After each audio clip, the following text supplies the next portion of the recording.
ప్రపంచంలో ఎంతో ప్రఖ్యాతిగాంచిన విజయవాడ స్వరాజ్ మైదానంలో నిర్మించిన అంబేద్కర్ విగ్రహ నిర్మాణ రూపశిల్పి ఆర్టిస్టు ప్రసాద్ గారు మాతో ఉన్నారు. సార్, మొత్తమే కూడా విజయవాడ వాసిగా మేమంతా కూడాను గర్వపడుతున్నాం. ఒక మంచి విగ్రహాన్ని గౌరవ ముఖ్యమంత్రి మీకు నిర్మించే అవకాశం, అంటే డిజైన్ చేసే అవకాశం వచ్చు, నిర్మాణం సంబంధించిన బాధ్యతలు మీరు చేయటం.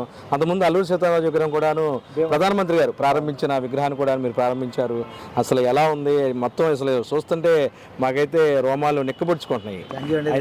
మొత్తం ఈ విగ్రహం గురించి మా ప్రేక్షకుల కోసం దీంట్లో వాడిన మెటీరియల్, హైట్, అది మొత్తం చెప్పండి.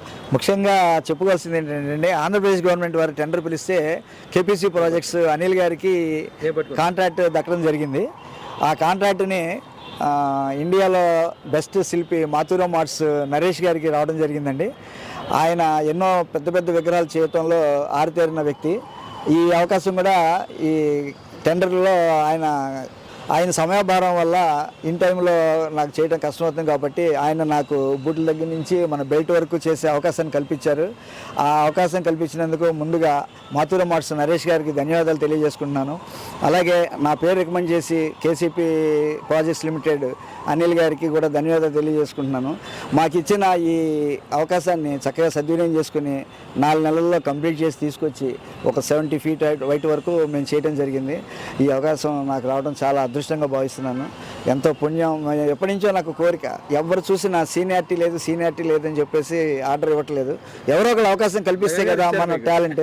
అది జగన్ గారి రూపంలో శ్రీలక్ష్మి మేడం గారు దయవల్ల, కమిషనర్ స్వప్నిల్ గారు అవకాశం కల్పించారు. మంచి పేరు వచ్చింది. ఇన్ టైంలో చేసినందుకు వారు కూడా మెచ్చుకున్నారు. సీఎం గారు కూడా శిలాపలకం మీద నా పేరు ఏమని చెప్పారట. వారికి కూడా చాలా ధన్యవాదాలు తెలియజేస్తారు. చెప్పండి, ఇప్పుడు విజయవాడ అంటే గాలి వాళ్ళు బందర్పాల తుఫాన్ కేంద్రం దగ్గర ఉంటుంది కాబట్టి ఈ కట్టడం నిర్మాణం సంబంధించి ఎటువంటి జాగ్రత్తలు తీసుకున్నారు? అసలు ఈ విగ్రహం చూస్తుంటే మాకే కింద నుంచి ఒక రకంగా భయం కలిగే పరిస్థితి ఉంది. అంటే ఇంత హైట్ అయిన విగ్రహం కదా. దీనికి ఫౌండేషన్ 100 feet లోపలికి వెళ్ళి దగ్గర 600 piles వేశారండి. పైన వచ్చేసేసి 2 కాళ్ళకు కూడా పిల్లర్స్ వేసేసుకుని వచ్చారు. లోపల 400 tons స్టెయిన్లెస్ స్టీల్ వాడారండి. అది 400 tons స్టెయిన్లెస్ స్టీల్కి మేము పోసిన ఈ బ్రాంజ్ 125 tons బ్రాంజ్ అండి. ఇది ఓన్లీ స్కిన్ అండి. యాక్చువల్గా అసలు వెయిట్ బలం అంతా కూడా ఇంటర్నల్ ఉన్నటువంటి స్టెయిన్లెస్ స్టీల్ ఉందండి. అది కేశవ్ అని హైదరాబాద్ అతను చాలా బాగా చేశాడు. దాని మీద మేము తీసుకొచ్చి ఈ పీసెస్ అసెంబ్లింగ్ చేసి దాన్ని వెల్డింగ్ చేసి ఇక్కడ ఫినిషింగ్ చేయడం జరిగింది అనమాట. మెయిన్ ఇంపార్టెంట్ దీనిలో బలం అంతా కూడా లోపల ఉన్నటువంటి ఎస్ఎస్ స్టీల్ అండి. చాలా ఎక్కువ టన్స్ బాగా వాడారు. ఎంత 350 kilometers స్పీడ్ వచ్చినా కూడా, అబౌవ్ 350 kilometers పైన వచ్చినా కూడా ఏం అవదని చెప్పి దీనికి ఎక్స్పర్ట్ కమిటీగా సిద్ధార్థ కాలేజీలో ప్రొఫెసర్ పాండురంగారావు గారిని వేశారు. ఆయన చెప్పడం ఎంత తుఫాన్ వచ్చినా కూడా ఏం అవ్వదు, చెక్కు చెదరని చెప్పడం జరిగిందండి. సరే, సుమారు ఎన్ని రోజులు ఈ హార్డ్ వర్క్ చేశారు? మొత్తం టోటల్ స్టాచ్యూ 7 monthsలో జరిగిందండి. ఇది ముఖ్యంగా ఇంత తొందరగా అవడానికి కారణం సీఎం గారు అర్జెంట్ అని చెప్పడం ఒకటి, ప్లస్ శ్రీలక్ష్మి మేడం గారు, మున్సిపల్ కమిషనర్ స్వప్నల్ గారు మా వెనకాల ఉండి పోరాడి ఎక్కించండి చేయండి అంటూ ఎంతో శ్రమ కూర్చి స్కఫోల్డింగ్ లేకపోయినా సరే ఒక చిన్న బూట్కి సంబంధించిన దారపోకు కూడా ఎంత స్ట్రాంగ్గా అది అంతా మనం ఫస్ట్ చేసుకునే మోల్డ్లో ఉంటుందండి. ఫస్ట్ మినిచర్ చేసి దాని నుంచి మనకి ఏ సైజ్గా ఫస్ట్ మోడల్ చేయడం జరిగింది. దాన్ని చూసి కమిటీ వాళ్ళు మార్పులు చెప్తే దాన్ని మళ్ళీ 25 feet అక్కడ ఉన్నాయి, మీరు 2 చూసుంటారు. రెండో దాంట్లో రెక్టిఫై చేసి 25 feet పెడతాం జరిగింది. దాన్ని చూసుకున్న తర్వాత ఓకే అన్న తర్వాత దాన్ని మళ్ళీ స్కాన్ చేసుకుని మనకి ఏ సైజ్ కావాలంటే ఆ సైజ్కి సిఎన్సీ మిషన్ ద్వారా స్కానింగ్ చేసుకుని ఎన్లార్జ్ చేసుకుని ధర్మకోల్లో 125 feet డెమో చూపించాం ఢిల్లీలో, గురుగాంలో. అది మినిస్టర్స్ అందరూ వచ్చి చూసిన తర్వాత వాళ్ళు 10 అడుగులు పార్ట్స్ కట్ చేసి మనం పంపించారండి.